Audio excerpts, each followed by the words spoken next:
Pohon salam di pinggir sumur. Cakep. Yang jawab salam mudah-mudahan pada panjang umur. Amin. Assalamualaikum warahmatullahi wabarakatuh. Waalaikumsalam warahmatullahi wabarakatuh. Assalamualaikum. Jalan-jalan ke pasar Minggu.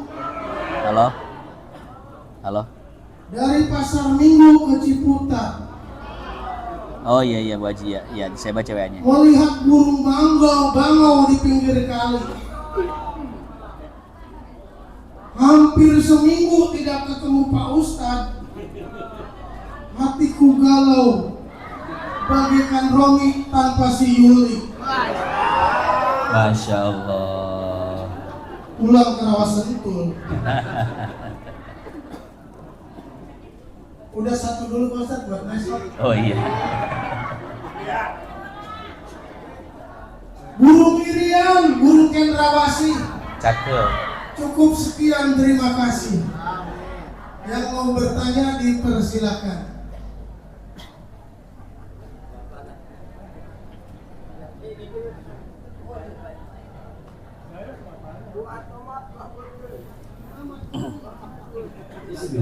Assalamualaikum warahmatullahi wabarakatuh. Waalaikumsalam warahmatullahi wabarakatuh. Mohon maaf bisa pertanyaan yang berkaitan dengan katakan tentang suul khotimah. Ini perbedaannya ada dua, orang yang jolim dari awal dan orang yang memang ahli ibadah dari awal. Nah, ketika suul khotimah ini menjadikan sebuah perkara yang baru, adalah maksiat. Nah, ini maksiat ini karena Allah itu rahmat yang tidak terbatas, Maha Pengampun. Apakah tidak ada amal soleh tadi mengefek terhadap seluruh khotimah tadi? Jadi maksudnya kan Allah itu rahmatnya maha luas, Maha Pengampun. Apakah amal ibadah tadi itu mengefek sama sekali ketika berbuat maksiat sehingga menjadi suul khotimah? Seperti itu Ustaz. Mohon maaf. Assalamualaikum warahmatullahi wabarakatuh. Waalaikumsalam warahmatullahi wabarakatuh. Ya. Jadi Allah Subhanahu wa taala berfirman, "Man amila sholihan min dzakari wa unsa wa huwa mu'min falanuhyiyannahu hayatan thayyibah." Barang siapa yang beramal soleh, baik laki-laki atau perempuan, dalam keadaan beriman, maka kami akan berikan dia kehidupan yang baik. Apa kehidupan yang baik? Di dalam tafsir disebutkan ay al jannah, yaitu surga. Nah, ketika seseorang beramal soleh, maka balasannya surga. Jika amal soleh ini tidak dileburkan oleh dosa-dosa yang lainnya. Jadi ingat Bapak Ibu, selain kita mengumpulkan amal soleh, ternyata ada amal yang dapat menghapus amal soleh ini. Seperti apa? Ujub, ria, takabur, dan lain sebagainya. Ya. Nah, barangkali orang yang seumur hidupnya beramal soleh, tapi matinya su'ul khotimah, dia pernah melakukan satu dosa yang walaupun dosanya sedikit, tapi bisa berakibat fatal terhadap amal-amal soleh yang lainnya. Ya, mungkin kalau dosanya dosa yang kecil, bukan sebuah kezoliman atau bukan sebuah dosa yang fatal dilakukan, itu akan terhapus dengan amal solehnya dia. Tapi ada satu dosa yang walaupun dia sedikit tapi akibatnya fatal luar biasa, dan itu bisa menghapus seluruh amal soleh sebelumnya. Ya. Nah, biasanya orang yang beramal soleh tapi matinya su'ul khotimah, dia melakukan dosa-dosa fatal seperti itu. Ya. Kurang lebih seperti itu. Ya. Yang intinya adalah dia melakukan dosa fatal, walaupun mungkin kecil di hadapan manusia, tapi ternyata itu berdampak besar di hadapan Allah Subhanahu wa Ta'ala. Makanya kita harus senantiasa berhati-hati Bapak Ibu, walaupun amal soleh sudah banyak, tapi jangan pernah menganggap enteng satu maksiat. Barangkali maksiat itu adalah maksiat yang dianggap fatal, yang jika dibandingkan dengan amal soleh kita sebelumnya, itu dapat menggugurkan semua amal soleh itu. Kurang lebih seperti itu. Wallahu a'lam.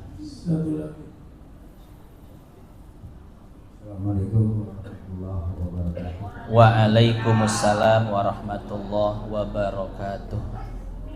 Saya mau bertanya ya Pak Ustaz. Satu, apa sih faedahnya orang melepas suku? Yang kedua, tadi mengenai masalah pengujian. Banyak rekan-rekan saya yang sudah meninggalkan sampai di alam tanah lah.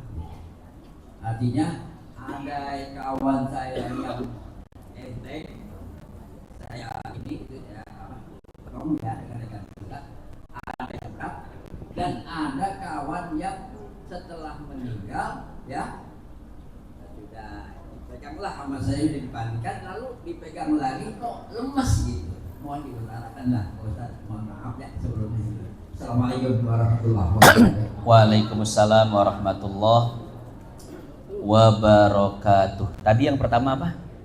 Apa faedahnya? Iya, apa faidahnya menjaga wudu? Pertama, faidahnya menjaga wudu akan Allah hindarkan dari musibah. Ya, ini disebutkan di dalam kitab Al-Fawaid Al-Mukhtarah. Yang kedua, faidah menjaga wudu akan Allah mudahkan rezekinya. Yang ketiga, faidah menjaga wudu, Allah akan senantiasa mengampuni dosa-dosanya. Di dalam hadis, saya lupa periwayatnya, kalau tidak salah di dalam Sahih Bukhari ya. Tapi yang jelas ini disebutkan di dalam kitab hadis Mukhtasar At-Targhib wa Tarhib yang dikarang oleh Syekh Ibnu Hajar Al-Asqalani. Jadi satu ketika Rasulullah Shallallahu Alaihi Wasallam mendengar suara hentakan sendal Bilal bin Rabah di surga.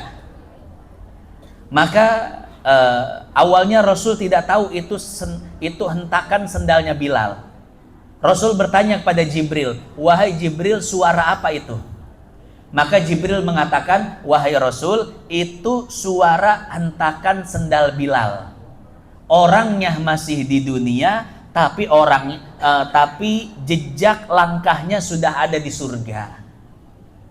Kemudian di pagi hari Rasul menemui Bilal, "Wahai Bilal, semalam aku mendengar hentakan suara sendalmu ada di surga. Amalan apa yang kau lakukan?" Bilal mikir, apa kira-kira ya? Nah, kemudian Bilal baru ingat, "Wahai Rasul, saya tidak punya amalan istiqomah kecuali setiap kali saya batal wudu, saya pasti berwudu lagi dan melaksanakan sholat sunnah 2 rakaat." Apa kata Rasul? "Wahai Bilal, itulah amalannya.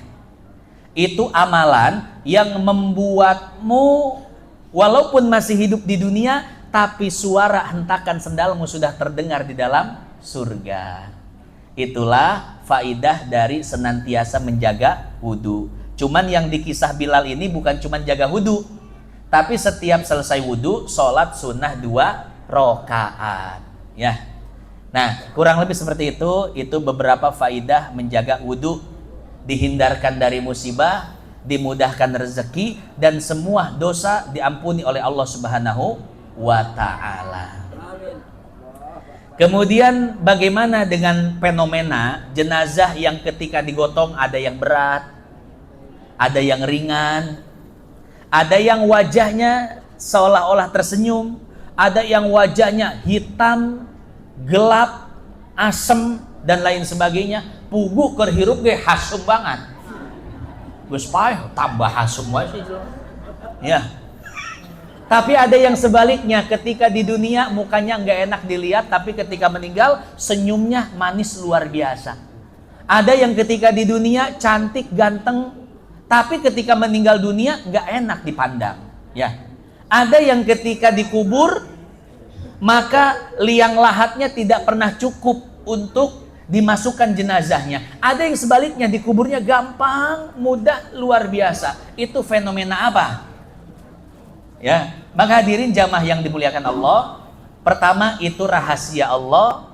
Yang kedua, yang jelas ini adalah merupakan tanda-tanda husnul khotimah, tanda kebaikan dari si mayit atau si jenazah. Ya, jadi kalau kita temukan kok si jenazah ini dikuburnya gampang, wajahnya berseri-seri dan lain sebagainya, kita harus tahu bahwasanya itu adalah tanda husnul khotimah. Tapi ketika proses pemakamannya sulit sekali, ini jadi pelajaran buat kita bahwasanya kita jangan sampai melakukan perbuatan yang dilakukan oleh perbuatan mayit, sehingga bumi tanah sulit untuk menerima jenazahnya. Itu saja ya, barangkali jawabannya. Jadi itu merupakan tanda su'ul khotimah dan tanda husnul khotimah seseorang. Ala hadhihin niyah. Terakhir saya lupa, ada titipan doa dari orang tua kita, Ibu Hajjah Kokom. Berita sukacita, berita gembira bahwa anak dari Dokter Andri dan istri terlahir dengan selamat. Nah, ini Dokter Andri yang di belakang saya ya. Namanya Muhammad Al-Gefandra Basuni. Berarti kan cucu dari Ibu Hajjah Kokom dan Bapak Haji Omin ya.